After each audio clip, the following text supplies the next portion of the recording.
భారతదేశంలో భారతీయ రైల్వే అనేది అత్యంత కీలకమైన రవాణా వ్యవస్థగా చెప్పుకోవచ్చు. భారతీయ రైల్వేలో మధ్యతరగతి కుటుంబాల ప్రజలు ఎక్కువగా ప్రయాణాలను కొనసాగిస్తూ ఉంటారు. మిగతా ట్రాన్స్పోర్టింగ్ సిస్టమ్ తోటి పోల్చుకుంటే రైల్వేలో ప్రయాణ ఛార్జీలు అనేవి చాలా తక్కువగా ఉంటాయి.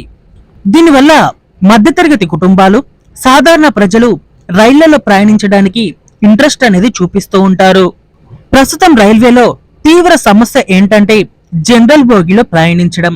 జనరల్ బోగిలో ప్రయాణించే ప్రయాణికుల సంఖ్య అనేది ఎక్కువగా అవడంతో జనరల్ కోచెస్ అనేవి విపరీతంగా రద్దీని తలపిస్తున్నాయి. దీనివల్ల మధ్యతరగతి కుటుంబాలు తీవ్రంగా ఇబ్బందులు అనేవి ఎదుర్కొంటున్నాయి. వీటన్నిటిని దృష్టిలో ఉంచుకొని రైల్వే శాఖ దేశం మొత్తం మీద ప్రయాణిస్తున్న 370 రైళ్లకి మొత్తం 1000 జనరల్ కోచెస్ అనేవి ఏర్పాటు చేయాలని నిర్ణయాన్ని తీసుకోవడం జరిగింది.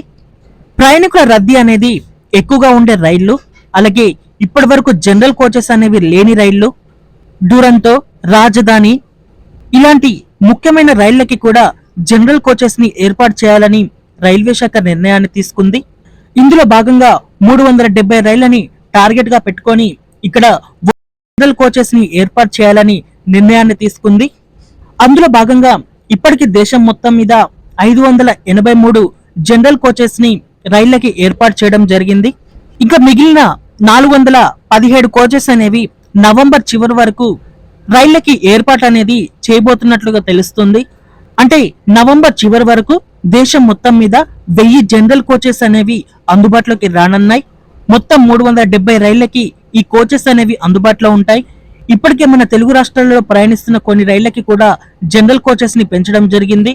అలాగే రైల్వే శాఖ పెట్టుకున్న మరో టార్గెట్ ఏంటంటే 2025 హోలీ ఫెస్టివల్ వరకు 10,000 నాన్ ఏసీ కోచెస్ అనేవి ప్రజలకి అందుబాటులోకి తీసుకురావాలని రైల్వే శాఖ టార్గెట్ గా పెట్టుకుంది.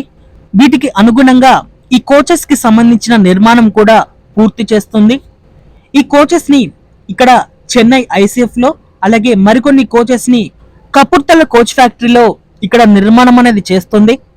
అలాగే ప్రస్తుతం అందుబాటులోకి వస్తున్న కోచెస్లలో మేజర్ అప్డేట్ ఏంటంటే ప్రస్తుతం ఉన్న జనరల్ కోచెస్ అలాగే నాన్ ఏసీ కోచెస్ కంటే ప్రస్తుతం ఏర్పాటు చేస్తున్న కోచెస్ లో సిట్టింగ్ కెపాసిటీ అనేది ఎక్కువగా ఉండే విధంగా ఏర్పాటు అనేది చేస్తున్నారు. దీనివల్ల ఈ కోచెస్ లో ఎక్కువ మంది ప్రయాణించే విధంగా ఈ కోచెస్ అనేవి ఉపయోగపడనున్నాయి. ఇవన్నీ ఒక గుడ్ న్యూస్ గా చెప్పుకోవచ్చు రైల్వే ప్రయాణికులకి. మధ్యతరగతి కుటుంబాల ప్రజలు ప్రస్తుతం రైళ్లలో ప్రయాణించాలంటే రిజర్వేషన్ అనేది చేసుకునే స్తోమత లేక జనరల్ కోచెస్ నే ఆశ్రయిస్తూ ఉంటారు. అలాగే ఇక్కడ సడన్ గా ప్రయాణం అనేది చేయవలసి వచ్చిన వారు, అలాగే రిజర్వేషన్ దొరకని వాళ్ళు కూడా ఈ జనరల్ కోచ్ లోనే ప్రయాణిస్తూ ఉంటారు. దీనివల్ల జనరల్ కోచ్లు అనేవి ప్రస్తుతం దేశం మొత్తం మీద విపరీతంగా రద్దీని తలపిస్తున్నాయి. ఇప్పుడు ఈ కొత్త కోచెస్ వల్ల ప్రయాణికుల ఇబ్బందులు అనేవి కొంతమేర తీర్చడానికి వీలనేది కలుగుతుంది. ఓకే ఫ్రెండ్స్, 1000 కొత్త కోచెస్ ని అందుబాటులోకి తీసుకురావడం మీద మీ అభిప్రాయాన్ని కామెంట్ చేయండి. అలాగే మరిన్ని మోర్ రైల్వే అప్డేట్స్ కోసం మన ఛానల్ ని ఫాలో అవ్వండి. Thank you for watching. Have a nice day.